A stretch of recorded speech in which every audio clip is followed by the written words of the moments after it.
This is the Average to Savage podcast with Paul Guarino. Everyone and anyone, athletes, celebs, and much more. What's up, everybody? Welcome back to another episode of the Average Savage podcast. Our special guest today is Ricky Williams. Ricky, how's it going? It's going great. Thanks for having me. Yeah, appreciate you coming on.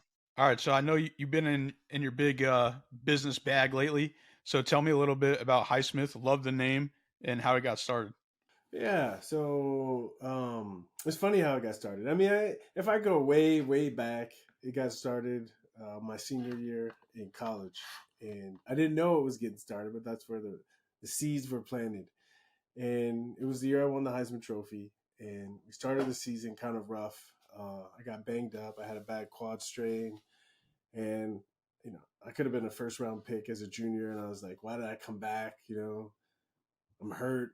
We're losing. I'm miserable.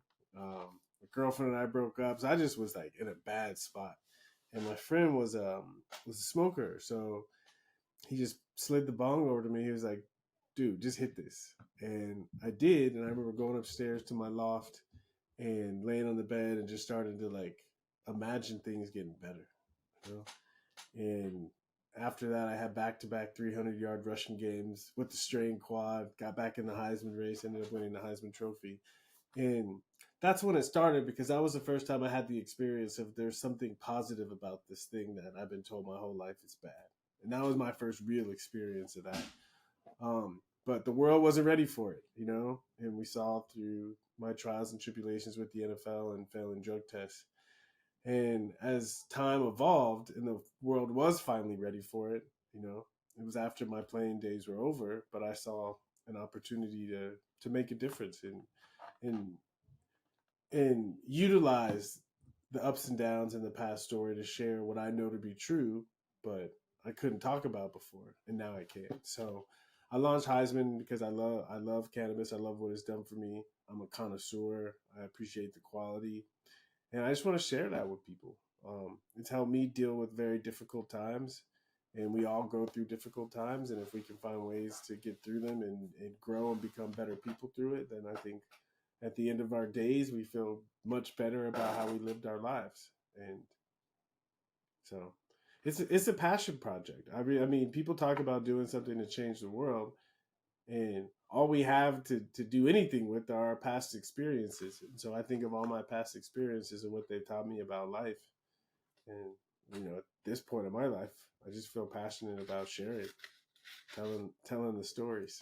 Yeah, no, for sure. And how crazy is it now that it's like, you know, like not frowned upon, desensitized, all that stuff. And it's like, I think like kids now growing up and they're going to like look like if they looked up record books and see you and then they're like, Ricky Williams got suspended for weed. Like what?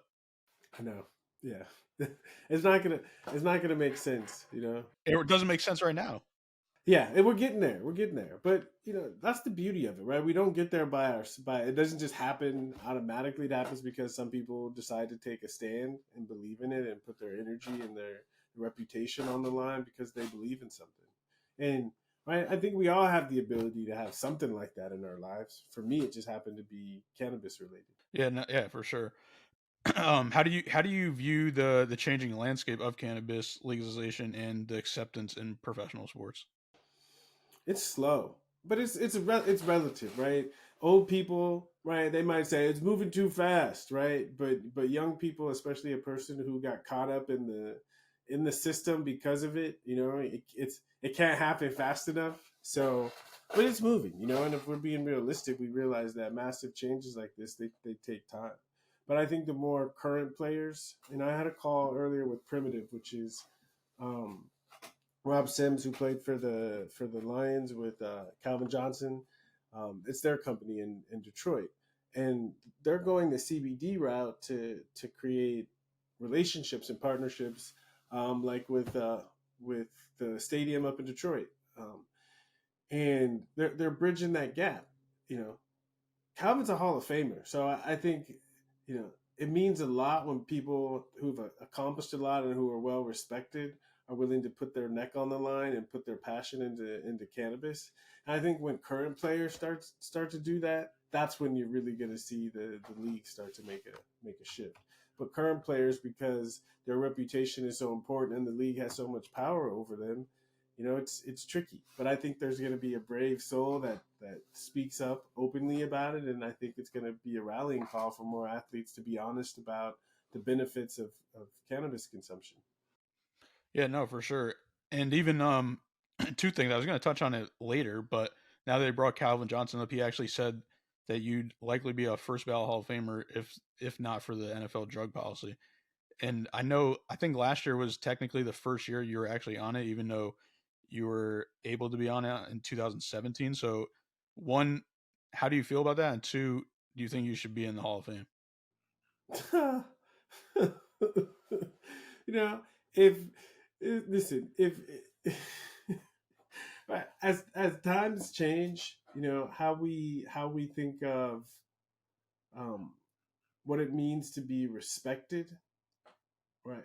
It changes. There are certain people who are in the Hall of Fame who were put in the Hall of Fame years ago because things were different. Who, if we thought about them today, we'd be like, no way they should be in the Hall of Fame. And so I think as we all grow and we evolve and people can appreciate what I meant to football that manifested on the field. I did run for 10,000 yards, but was bigger than that.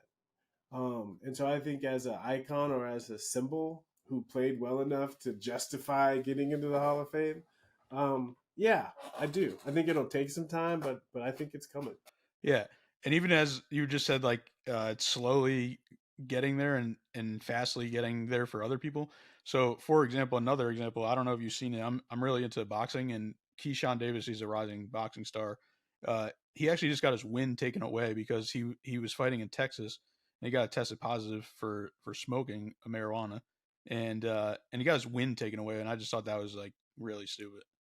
It is stupid, but when stupid things like that happen and they become news, then it's easier for people to realize how stupid they are, and it actually can lead to change. Yeah. Like I get it for him getting suspended, sure, that's the rules, but like why take the win away? That's like them taking your yards away. Yeah, but I think, like I said, I know things change really slowly, and sometimes for the older people, they're changing too fast, and so when they get an opportunity to do their part to slow things down, yeah, they do. I think that's just part of kind of the way it works. Yeah, for sure. Um it's all like this, even just talking about it, just it all is like a gray area. It's like that, and it doesn't make sense. But that's beautiful, right? Because when we're young, it's funny. You hear kids say that's not fair, right? But the older people get, the less you hear people say it's not fair. All right, so I want to touch on you're really into astrology too. So how has astrology played a role in your life? And do you feel like that influenced you in your decision making or your personal development in any significant ways? Yeah. So yeah, to me, it at the very least, as a hobby that occupies my mind and keeps my mind sharp and fresh and interesting, and is giving me something, a skill set of something that's interesting to talk about. That it's always easy to find someone who wants to know more about themselves or about astrology. Hell yeah, right? It's probably, if I think of all of the things I've invested time and energy and resources into, my most valuable possession is my astrological perspective or worldview. And it's most people, when you say astrology, they're only going based off of what they've heard from other people. But something I've been studying for almost 20 years. And so when I say astrology and other people say astrology, we're kind of talking about the same thing, but not really. You know, and as far as making choices, no, it's not like the what people read about where I look to see if I should do something today because of what the stars are saying. It's more like it's a tool to help me understand myself. And so if someone says something to me and I think, should I do that or should I not do that? You know, astrology gives me the ability to tap into, like, to know without a doubt this is good for me or this is not good for me. So it does affect my decision making, but not from what the chart says I should do. It affects it because I just know who I am more, so I'm much more difficult to be tricked or for people to control me because I know what's important to me. I know who I am. And I think that's something that we could all benefit from. I think the whole purpose of going through ups and downs in life and going through difficult experiences is to help us learn who we are. Um, I think of, right, it's football, okay? And football and life, especially with astrology, have a whole lot in common. So in football, a coach will say, we make practice hard so the games are easy, right? And it's that idea that the coach puts us through difficult situations so that we can find out who we really are. So, right, when the game is going, we can act decisively because we know who we are, right? If we're not sure, am I supposed to get that guy? Am I supposed to get that guy? And then we're like stuck in the middle, okay? But if we know that's my guy, okay, I'm on him. Not for sure. I mean, that makes sense. Yeah, and just throughout like your whole journey, like I know your documentary came out like 14 years ago now, so obviously even like you have more. Is there ever going to be like a second documentary? We've been talking about it forever, so I don't know. I mean, I don't know. I'm sure there'll be more stories told because. So you talked about business. Highsman is great. It gives me an ability to get the word out, and it's a great message. But to me, my as you can tell when I talk about it, my passion is so I created an app. It's in the Apple Store. It's called Lila, Lila, and it's doing what I'm talking about. It's helping people understand themselves, just so it's easier to make choices in life when you know who you are. You know, the choices are still difficult choices, but they're easier because there's less doubt. Yeah, it's almost like I feel like I kind of know you. Yeah. So yeah, that's what I'm excited about. Yeah. See, it's easy, right? So I feel like as time keeps on going on, like you're going to become obviously you're already like famous and popular and stuff, but like I just feel like in the history books and in all this stuff, you're going to be coming like people are going to be coming to you more. It feels like it. It's starting to happen more and more. And I was thinking about this the other day. It's like because I've known myself, I was willing to put off the temporary like fix for something that's more like profound and can make a bigger difference. And I just kept like building value and building value. And it's like I'm starting to get to the point where people are appreciating the value, just because I put so much time in. And the same way on the football field, right? My whole thing was I want to create a valuable product for as entertainment that I do my job on the football field. And I've been fortunate enough to find something else that I can put all of myself into, uh, and it's rewarding. So I feel very fortunate. Do you still like football? Yeah, it's part of me. I think I'll always love football because, right, even if my whole life was destroyed because of football, everything that football taught me, that experience of being with yourself, whether it's in the weight room and getting stronger, or if it's on the field trying to figure out how to block that defensive end or how to perfect this play, just again to have some kind of channel where I can put my energy to getting better at something. It's been a blessing. And so I think it's like anything you put time and energy into, you naturally become a connoisseur, right? Because you can appreciate quality. So yeah, if I watch a football game, I can't help but appreciate the quality of the routes, the catches, the throws. It's it's amazing because I know what they've been through. So it's a rich experience for me. And I'll always love the game. Yeah, that's awesome. And what was it like? I want to go a little into your football career. What was it like? You rushed for 1,000 yards multiple times, but what was it like coming back in 2019? I think it was I meant 2009, and it was about one. It was 5 seasons, and then you rushed for 1,000 yards. And I think no other player did that in that type of span. Really, I knew I had it in me. It was really just a matter of getting the right opportunity, and unfortunately, that year, um, I was splitting time with Ronnie Brown, and unfortunately, that year Ronnie had an injury, and he was out, so I got a chance to play a little bit more. And I was already having a good year, but when Ronnie went down, I got a chance to show what I could do, and I made the most of it. It's a good experience. Yeah, for sure. Actually, you just touched on Ronnie Brown. I actually had him on a couple of years ago, and I believe he said you were in his wedding, right? Yeah, it sure was. Sure was. That's great. That's awesome. Yeah, you guys were killing it back in the day with the Wildcat. What was that like? And I believe Tony Sperano was the coach then, right? Yeah, he sure was. Uh, It was great. It was great because we were doing something new and something innovative, and you don't always get to see that in the NFL these days. So uh, I loved it. I really had a good time. Really had a good time in that offense. It was cool. It's actually, ironically, Tony Sperano is actually where I'm from in West Haven, Connecticut. I know RIP, but yeah. So I was just up there. My mother-in-law lives in a town called Deep River. It's like 35 minutes from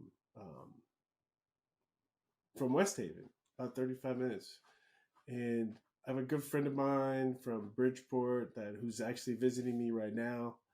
And I may be up there for every year. There's a Walter Camp up at on the Yale campus. And back 25 years ago, I was there because I was the Walter Camp Player of the Year. And then my junior year, I was there for the first time. And I made some really good friends who I'm still in contact with. So who knows? I may be up there again. Did you have any of the pizza here? I did. I sure did. What'd you think of it? How old are you? I'm 31. Okay, I don't know. You might be a little bit. You might be a little bit too young, but there's a spot in New Haven called Toads. I don't know if you've ever heard. Yeah, no, I know Toads. Yeah, again, 25 years ago, I remember being in Toads, and I had the time of my life. Oh my god, I had such a good time. That's hilarious. Yeah, no, Toads is legendary. They had like every like artist you could think of like before they were kind of famous almost. It's a cool experience. Yeah, for sure. Um, what are some things you want to be remembered as, like as an athlete and as an individual? I think life is short, and to make people feel something. Like, wow, it's a great opportunity. I think that's kind of the whole point, I think, of entertainment. So, and as a person, just that I like people would be like, wow, he seemed to like really care. I think it's important for people to know that I care. All right, I like that. Last couple ones. I gotta get some of your playoff predictions for the NFL, and how do you think the Dolphins will do? That's a good one. How do I think the Dolphins will do?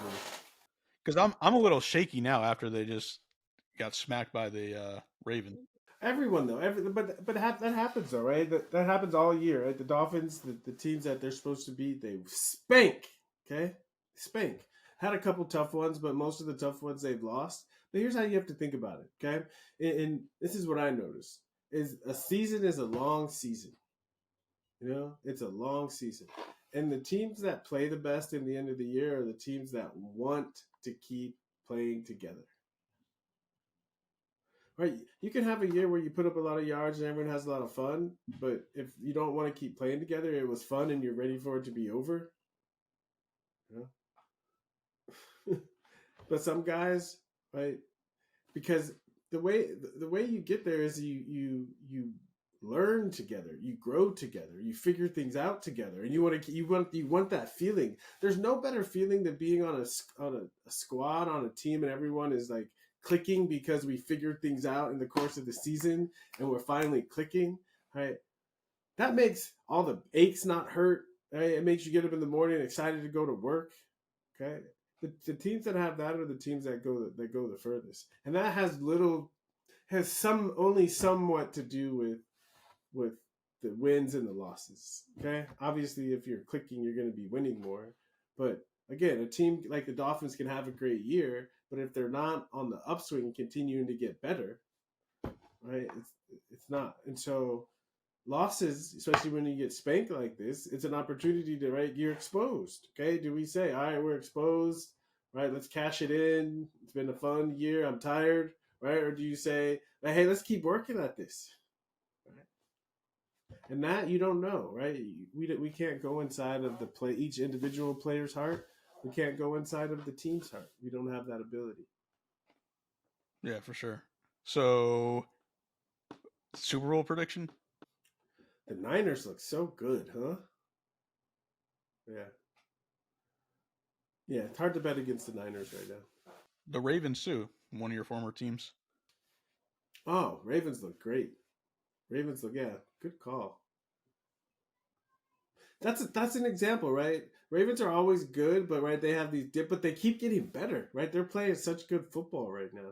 It's like they're figuring it out. That's a great example. Yeah, good call. Yeah, no, for sure.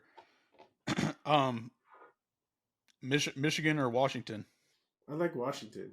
You know, this feels. I said it right. I said I went back to 2005 when Reggie Bush won the Heisman Trophy, and the look on Vince Young's face when he didn't, when he didn't win. And I was at the Heisman Trophy this year, and the the look on Michael Penix Jr.'s face when he didn't win, I was like, oh, you guys better watch out. So Washington. All right, I like that. All right, last one. What's something people don't know about you? That I care now. Well, I think all right. I think the biggest secret was really the astrology stuff. So I would just say that okay, here's what they don't know. Yes, I'm into astrology, but what does that mean? It means I've been studying for about 18 years, and to this day, I spend at least 30 minutes to 2 hours reading something related to astrology. So I guess that I'm just a nerd, right? I'm always thinking about like how to gain greater understanding. It's all I think about. It's how to understand things more. So I'm constantly trying to look at things from different perspectives. No, for sure. I mean, that makes a lot of sense. All right, well, I appreciate you coming on, and could you let the listeners know where they can follow you on social media? Yeah. So at Williams on Instagram. More importantly, if you have an iPhone, check out the app. It's LILA. Yeah, LILA in the App Store. Even people that are curious or don't know much about astrology, just check it out and see what you think. Just put your information in and read what we say, and yeah, let me know what you think.